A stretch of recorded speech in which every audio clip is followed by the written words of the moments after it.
कल मैं देवली गया, देवली में मैंने सर्वे किया। पूरी जनता ये चाहती कि नरेश मीणा चुनाव लड़ो, नरेश मीणा चुनाव, नरेश मीणा चुनाव लड़ो, नरेश मीणा चुनाव में हो जाओ।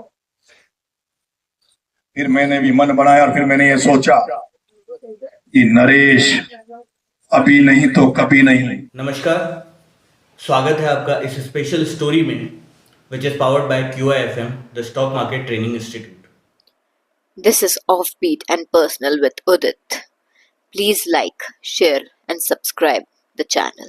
दिनों दिन जैसे उपचुनाव के रण का पारा बढ़ता जा रहा है, वैसे वैसे नए नए समीकरण निकल कर आ रहे हैं। पहले भाजपा ने टिकट दी तो बगावती सुर हर सीट पर उसको सुनने को मिले। उन्होंने बगावत को कंट्रोल किया। अब नामांकन हो चुके हैं ज़्यादातर प्रत्याशियों के। कांग्रेस के पहले तो हमें सूची का इंतजार करना पड़ा, फिर सूची का इंतजार करते करते ये पता लगा कि प्रत्याशियों को सूचना दे दी गई है, वो तैयारियां कर रहे हैं। फिर पता लगा कि सूची आएगी। सूची आई रात को, पता नहीं किसका डर था उन्हें, पर सूची कांग्रेस की आई। बगावत कहीं पर भी सुनने को नहीं मिली। शायद कार्यकर्ता भी उदासीन हैं और जो नेता टिकट मांग रहे थे वो भी उदासीन हैं। इसीलिए हुआ ऐसा कि बगावत का सुर सिर्फ एक जगह से सुनाई दिया, वो है देवली उनियारा की सीट, जहां से नरेश मीणा टिकट मांग रहे थे। नरेश मीणा 48 घंटे पहले से ही तैयारी करके बैठे थे। सब तरीके का प्रेशर, पूरी जनता के समर्थन के साथ वो अलीगढ़ में जाकर बैठ गए और वहां से उन्होंने कांग्रेस पर प्रेशर बनाया कि किसी भी तरीके से टिकट इस बार उनकी झोली में गिरनी चाहिए। वो अलीगढ़ में अपने समर्थकों के साथ बैठे थे। जयपुर से पूरा लवाजमा गया था और वो समर्थकों के साथ बैठे थे और उसी वक्त आई कांग्रेस की सूची। कांग्रेस की सूची में उनका नाम नहीं था। वो और उनके समर्थक थोड़े भावुक हो गए।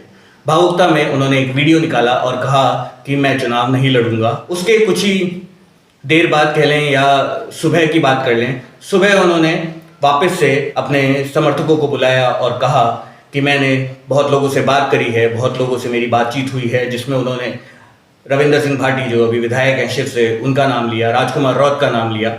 उन्होंने कहा कि इन सब भाइयों ने उनको कहा है कि चुनाव लड़ना चाहिए और अब उनका भी मानस बन चुका है कि उन्हें चुनाव लड़ लेना चाहिए। वो निकल पड़े देवली उनियारा के लिए। अच्छी संख्या में भीड़ थी उनके साथ में। उसका कारण भी ये है क्योंकि राजस्थान विश्वविद्यालय से निकले हैं, महासचिव रहे हुए हैं, उसके बाद से उनकी लोकप्रियता अच्छी खासी है इस अंचल के अंदर। साथ में ही उन्हें कई लोग छोटा किरोड़ी भी कहते हैं, तो इससे भी आप एक अंदाज़ा लगा सकते हैं कि उनकी लोकप्रियता के क्या आयाम हैं।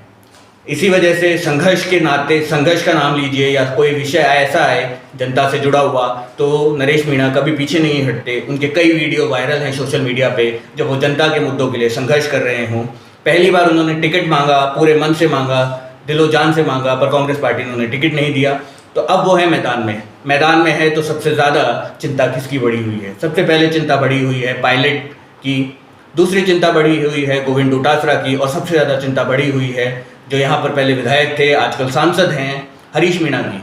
हरीश मीणा को साफ साफ नज़र आ रहा है कि अगर नरेश मीणा चुनाव मैदान में डटे रहते हैं तो वो किसी भी हालत में अपने प्रत्याशी को नहीं जिता सकते, क्योंकि नरेश मीणा की फैन फॉलोइंग इस क्षेत्र में कम नहीं है। देवली उनियारा का चुनाव और रोचक मुझे तब नज़र आएगा जब जिन भाइयों का उन्होंने नाम लिया है, चाहे वो शिव विधायक हों रविंद्र सिंह भाटी, चाहे वो सांसद हों अभी बांसवाड़ा डूंगरपुर के राजकुमार रौत, या फिर नागौर के सांसद हनुमान बेनीवाल का।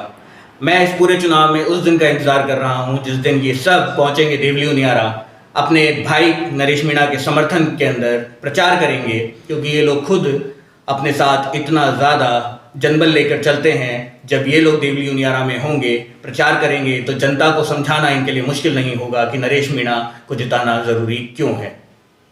भाजपा को वैसे देखे तो फायदा है क्योंकि कांग्रेस के वोटों में फूट हो गई है और इस फूट का फायदा डायरेक्टली भाजपा को मिलता है। पर आज का वीडियो सिर्फ कांग्रेस द्वारा की गई इस नादानी के ऊपर है जिससे नरेश मीणा मैदान में है और कांग्रेस ये सीट गंवाती हुई दिख रही है। मुझे पर्सनली कांग्रेस का समझ में नहीं आता कि वो किन पैमानों पर, किन सर्वेस के आधार पर टिकट देती है। उपचुनाव की घोषणा नहीं हुई थी। आज से 2 महीने पहले तक हर कोई ये कह रहा था कि 7 की 7 सीटें कांग्रेस की झोली में जा रही है। भाजपा कहीं नज़र नहीं आ रही है, पर पता नहीं कांग्रेस ने किन तरीके से अपने टिकटें बांटी हैं। नज़र ये आ रहा है किन्हीं सीटों पर तो बलि के बकरे उतार दिए हैं और किन्हीं सीटों पर प्रत्याशी उतार दिया है, पर प्रत्याशी भी ज़्यादा एक्टिव नहीं है, वो उदासीन ही नज़र आ रहा है। कार्यकर्ता की तो बात ही छोड़ दीजिए। मेरी एक दोस्त है, मेरी हाल ही में दोस्ती हुई है, वो मेरे पास आज सुबह सुबह आई और अपना दुखड़ा रोने लगी। मैं आपको उससे मिलवाना चाहता हूँ। हाँ, ये है हमारी चुनावी प्रक्रिया की सबसे अहम हिस्सा, ईवीएम। ये मेरी दोस्त है आजकल, और इसने कहा कि कांग्रेस पता नहीं किस तरीके से चुनाव लड़ती है, लास्ट में हार जाती है और सारा का सारा दोष मंड देती है मेरे ऊपर। मैं अपना दुखड़ा जाकर किसके पास रहूं? मैंने भी इसे यही कहा कि तुम दोस्त हो, इसीलिए मैं अपने ऑडियंस तक तुम्हारा दुखड़ा पहुंचा सकता हूं। बाकी तो चुनाव के नतीजों में पता लगेगा कि इस बार कांग्रेस ठीकरा किसके सर फोड़ेगी। कैसा लगा आपको ये वीडियो? हमने थोड़ा सा इंटरेक्टिव बनाने की कोशिश करी है इसे इस बार। अगर आपको अच्छा लगा हो तो कमेंट कर बताइएगा, और जुड़े रहिए ऐसे और वीडियोस के लिए। तब तक के लिए करते रहिए लाइक, शेयर एंड सब्सक्राइब।